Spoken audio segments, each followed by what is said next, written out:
Hello guys and welcome back to Apala Online Pathshala. So today we are going to discuss our first chapter and the most important topic of political science, which is the constitution. So guys, first of all we will know that what is constitution. So आप ऐसा समझ सकते हो कि constitution एक ऐसा written document है जिसमें ड्राफ्टिंग कमेटी ने अपने सारे रूल्स एंड रेगुलेशन इंडिया में कैसे इंडिया मतलब वर्क करेगा, क्या रूल्स एंड रेगुलेशन रहेंगे, सिटीजन्स को क्या गाइडलाइंस फॉलो करनी है, गवर्नमेंट को क्या गाइडलाइंस फॉलो करनी है, ये सब कॉन्स्टिट्यूशन के अंदर बताया जाता है. So guys we will start our chapter.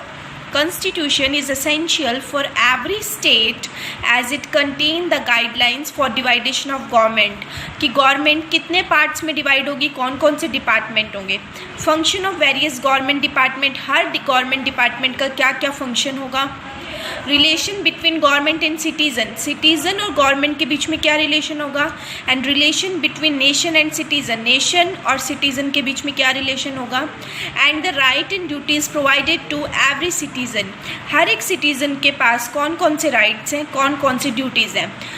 Students, मैं आपको फॉर जनरल नॉलेज बता दूँ, बाकी हम आगे इस चैप्टर में पढ़ेंगे कि टोटल हमारे पास 6 fundamental rights and 11 fundamental duties है जो हमें as a Indian citizen nation ने प्रोवाइड करवाई है. उसके बारे में हम आगे डिस्कस करेंगे. It is compulsory for every citizen and government to abide the rules mention in our constitution. हमारे कॉन्स्टिट्यूशन में जितने भी रूल्स रेगुलेशन गाइडलाइंस है वो हमारे लिए इंडिया के सिटीज़न के लिए बहुत ज़्यादा ज़रूरी है, कंपल्सरी है कि इन गाइडलाइंस को वो फॉलो करें. In the absence of constitution, everyone would act freely and the situation would be worse. अब आप सोच के देखिए कि ये गाइडलाइंस, ये रूल्स एंड रेगुलेशन नहीं होते तो क्या होता. हर कोई अपनी मर्ज़ी से काम करता और इससे सिचुएशन बहुत ही ज़्यादा ख़राब हो जाती. Importance of constitution. Zalinen, a renowned scholar, has said, a state without constitution would not be a state but regime of anarchy. कि एक स्टेट में अगर कॉन्स्टिट्यूशन ना हो तो वो स्टेट या नेशन नहीं रहता, बल्कि एक ऐसा देश बन जाता है, एक ऐसा देश बन जाएगा जहाँ पर कोई भी सुप्रीम अथॉरिटी नहीं होगी, हर कोई अपने मन की करेगा. Just because of this, nowadays every state has a constitution for maintaining law and order. इसी वजह से आज हर एक नेशन का अपना कॉन्स्टिट्यूशन है जिसमें लॉ एंड ऑर्डर को मेंटेन करने के लिए हर एक गाइडलाइन मेंशन की गई है. Importance of constitution. First one is clarifies the nature of the state. कि स्टेट कैसा है, मीन्स कौन से टाइप की गवर्नमेंट है, वहाँ पर कैसे रूल्स एंड रेगुलेशन वर्क करते हैं. Second, knowledge about the government, सरकार कैसे काम करती है, क्या क्या सरकार ने नई नई मतलब कैसे गाइडलाइंस बनाई है या फिर कौन से नए रूल्स एंड रेगुलेशन बनाए हैं. Protection of right and duties, her citizen को जो राइट एंड ड्यूटीज़ मिली हुई है उनकी प्रोटेक्शन के लिए कॉन्स्टिट्यूशन बहुत ज़्यादा इंपॉर्टेंट है. Check on the misuse of power, कोई भी मिनिस्टर या फिर कोई सुप्रीम अथॉरिटी अपनी पावर्स का मिसयूज़ ना करे, इसलिए भी कॉन्स्टिट्यूशन बहुत ज़्यादा इंपॉर्टेंट है. Last but not least, establish the rule of law, law and order maintain रखने के लिए भी कॉन्स्टिट्यूशन बहुत ज़्यादा इंपॉर्टेंट है.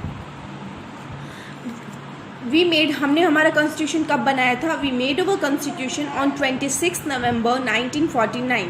इंडियन कॉन्स्टिट्यूशन 26 नवंबर 1949 को बनकर रेडी हो चुका था, लेकिन ये लागू हुआ था 26 जनवरी 1950 को. This mark the India is an independent nation.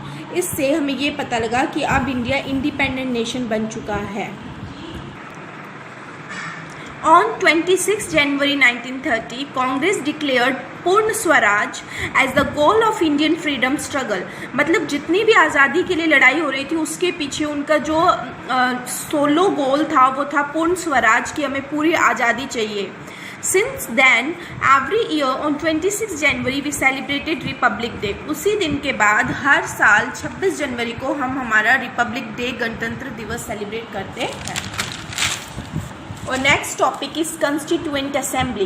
Constitution बनाने के लिए जो असेंबली तैयार हुई थी, the constituent assembly was organise to frame the constitution of India. In July 1946, election were held to elect the Constituent Assembly. नया constitution तैयार करने के लिए इंडिया में कॉन्स्टिट्यूएंट असेंबली को बनाया गया था।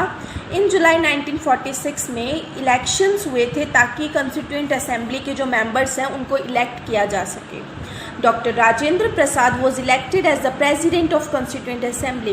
राजेंद्र प्रसाद को कॉन्स्टिट्यूएंट असेंबली का प्रेसिडेंट नियुक्त किया गया या इलेक्ट किया गया।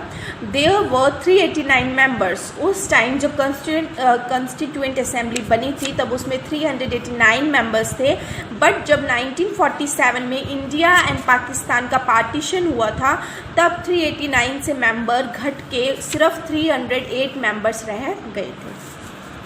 There are two major tasks performed by the Constituent Assembly to frame the Constitution of Free India. Free India का इंडिपेंडेंट जो हमारा इंडिया था उसका कॉन्स्टिट्यूशन तैयार करना और to work as the highest law making body, और हमारे इंडिया को चलाने के लिए नए नए कानून तैयार करना। Appointment of drafting committee.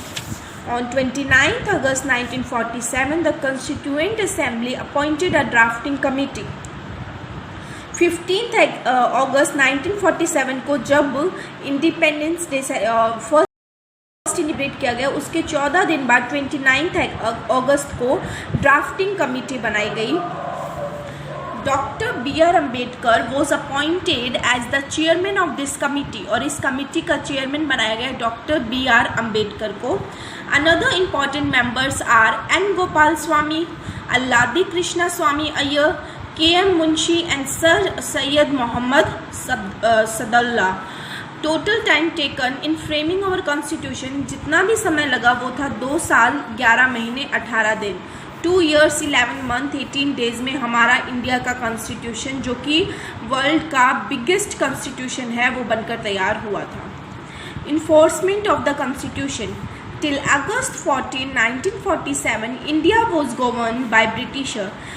अगस्त 14, 1947 तक इंडिया पर ब्रिटिशर्स की हुकूमत चलती थी, बट फ्रॉम 15 अगस्त 1947, लेकिन 15 अगस्त 1947 में हमारा इंडिया जब आज़ाद हुआ तो लॉर्ड माउंटबेटन हमारे इंडिया के फर्स्ट गवर्नर जनरल बने, और उसी के बाद 1952 में डॉक्टर राजेंद्र प्रसाद को फर्स्ट इलेक्टेड प्रेसिडेंट बनाया गया।